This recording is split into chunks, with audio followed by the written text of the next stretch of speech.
A very important thinker in Marxism or Marxist theories of criticism also is Antonio Gramsci, who died as early as 1937, but his works became widely popular uh, in the 1970s.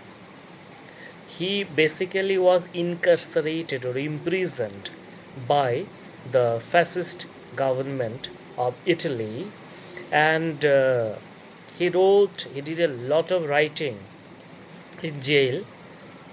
Those have been published later as prison notebooks. In our course, the concept that has been prescribed from Gramsci is hegemony or hegemony with relation to ideological state apparatus of Althusser. Now, since this is at the introductory level, this course I am specifically addressing second sem students. For our purpose, we may take hegemony and ISA to be almost the same thing.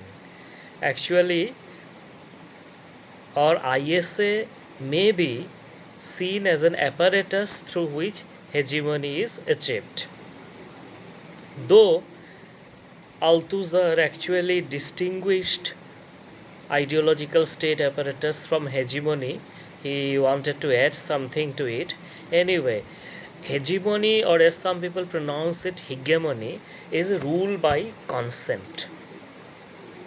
What had happened is that most hardcore Marxists had predicted that capitalism will give way to communism, capitalist states will wither away, then it did not happen like this. So later theorists came to further examine where the problem lay. So Gramsci was one of them. In fact, Lenin had used this term before Gramsci.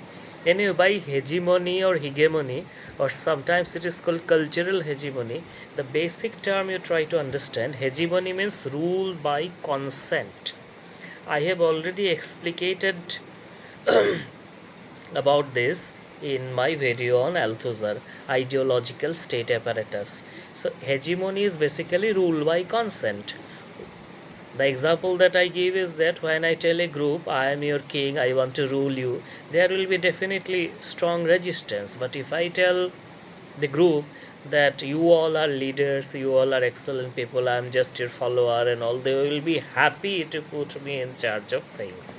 So that is a very simple and crude example. So the capitalist states create hegemonies or cultural hegemonies by giving ideologies. These are all related ideologies, false consciousness. They promote ideologies through religion, folklore, literature. Which ideology? That kind of ideology which will keep the capitalist state in power. People may change from this man to that man in power, but the setup will remain as capitalist, which maximizes the working populations or working forces exploitation. So, to make it possible, they give out narratives like that the everything is good, people get their rewards according to their work, karma, etc. If you do good, you will be good. If you do bad, you will be bad. You will get bad results. That means all your misery, unhappiness, etc. are results of your own undoing, and vice versa. I mean, happinesses and all are results of your own action. That is society, environment, structures of operation from generations of one class by another. These things role do not count. So that is, and people buy these theories, common people, and they rather try to put this in place. So that is hegemony. Here again, I will repeat that example of Gandhi. Gandhi said in Hind Swaraj that the British in India is there because of the Indians. We hanker after British education. Even right now, I'm talking to you in English. English is very important today, but maybe not that kind of an hegemony, because English It's become a global medium of communication. You like it or don't like it. But anyway, initially it was like hegemony. So Western culture, literature, everything is good, but that kind of hegemony is there, or hegemony. Now, Gramsci is also optimistic. Some people say compare him in this regard with Foucault. Foucault finally is very pessimistic, and as people say, though I don't agree, we'll talk about it in another video anyway.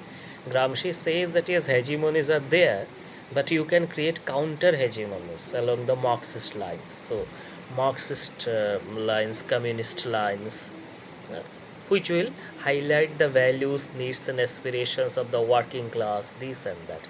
Anyway, let me give two very interesting examples of how hegemony is being created even today.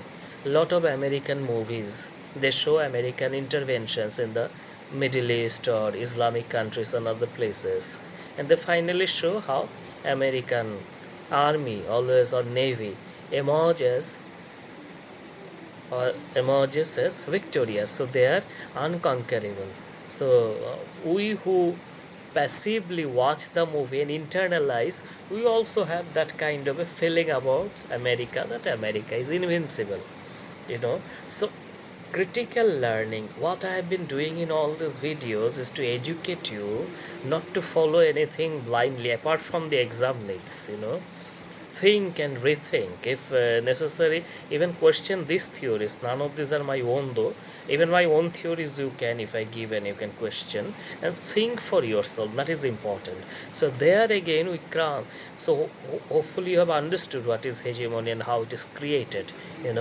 Now all mediums, and these days mass media communication technology is a very useful tool of creating hegemony by disseminating ideology.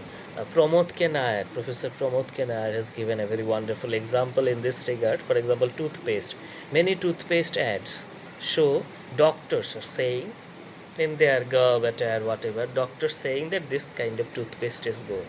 90% of people who watch this will go to buy that. Ah, and if it is two or three kinds of toothpaste with two three more doctors, the better the show.